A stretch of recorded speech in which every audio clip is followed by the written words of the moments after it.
Hello दोस्तों, कैसे हो आप लोग। 9 अक्टूबर से रूबिकॉन रिसर्च लिमिटेड का आईपीओ ओपन होने जा रहा है। आज हम इस वीडियो में उस आईपीओ का रिव्यू करेंगे और जानेंगे कि हमें उस आईपीओ में अप्लाई करना चाहिए कि नहीं करना चाहिए। ये वीडियो कोई भी बाई और सेल का रिकमेंडेशन नहीं होगा। सबसे पहले हम इस आईपीओ का टाइमलाइन देखते हैं। ये आईपीओ ओपन होगा 9 अक्टूबर 2025 को, क्लोज हो जाएगा 13 अक्टूबर को।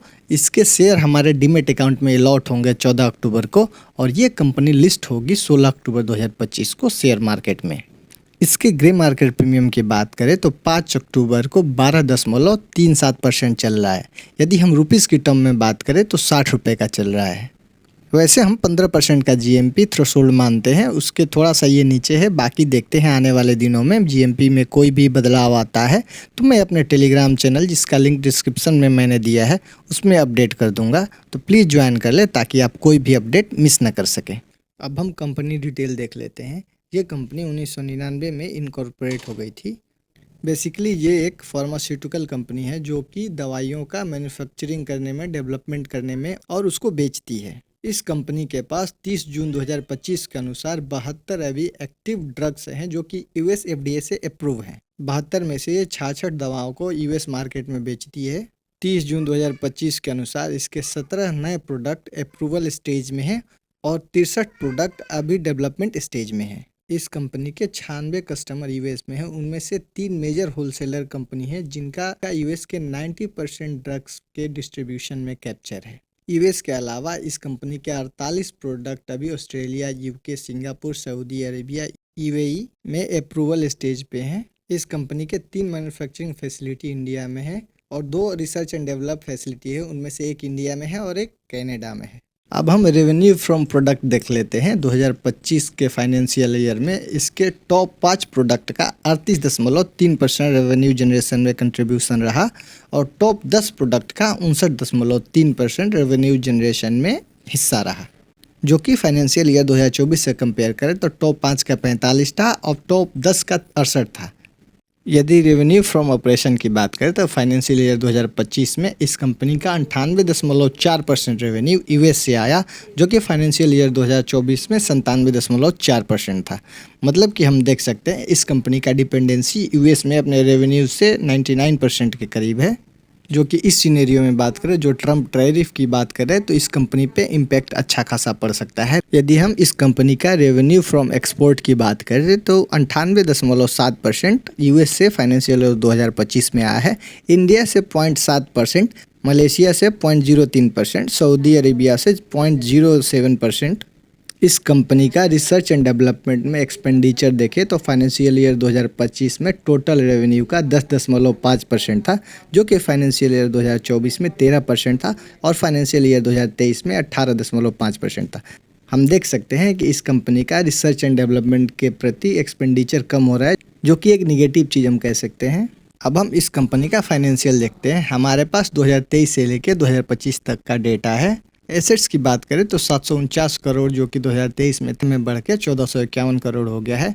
रेवेन्यू की बात करें तो 419 से बढ़ के 1296 करोड़ हो गया है।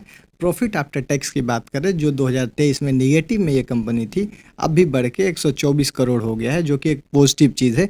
इबिडा भी बढ़ के 43 से 267 हो गया है। नेटवर्थ में भी बढ़ोतरी हुई है। रिजर्व की बात करें तो 281 करोड़ से बढ़ के 525 करोड़ हो गया है।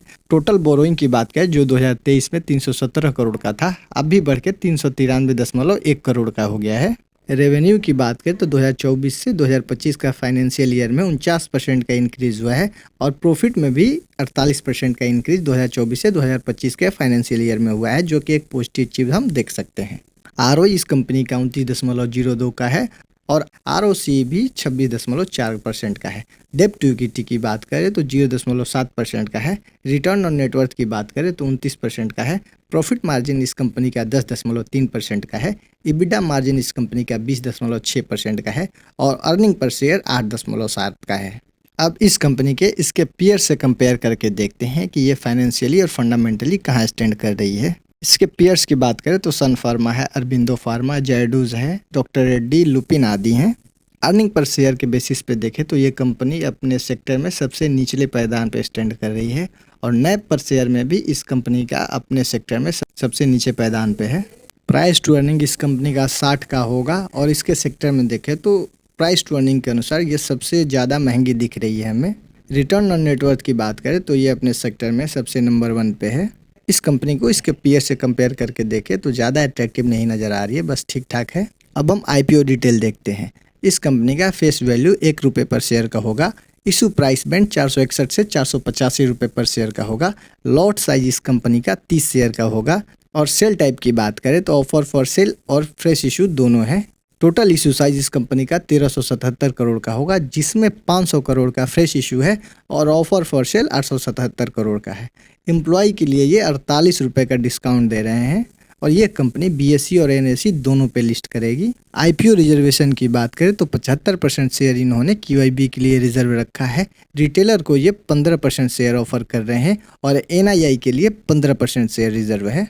लॉट साइज़ की बात करें तो रिटेलर मिनिमम 1 लॉट जो कि 30 शेयर का होगा उसके लिए अप्लाई कर सकते हैं, जिसका वैल्यू है 14,550 रुपये। स्मॉल HNI 14 लॉट यानी कि 420 शेयर के लिए अप्लाई कर सकते हैं। बिग HNI 69 लॉट यानी कि 2070 शेयर के लिए अप्लाई कर सकते हैं, जिसका वैल्यू होगा 10,03,950 रुपये। अब हम IPO ऑब्जेक्टिव देख लेते हैं, मतलब कि ये कंपनी जो शेयर मार्केट से 1300 करोड़ उठा रही है उस पैसे का क्या करेगी। 310 करोड़ का इस्तेमाल ये अपने बोरोइंग पे करने में करेंगे। बाकी बचे पैसे का इस्तेमाल ये इनऑर्गेनिक ग्रोथ, स्ट्रेटजिक इनिशिएटिव्स और जनरल कॉर्पोरेट पर्पस में करेंगे।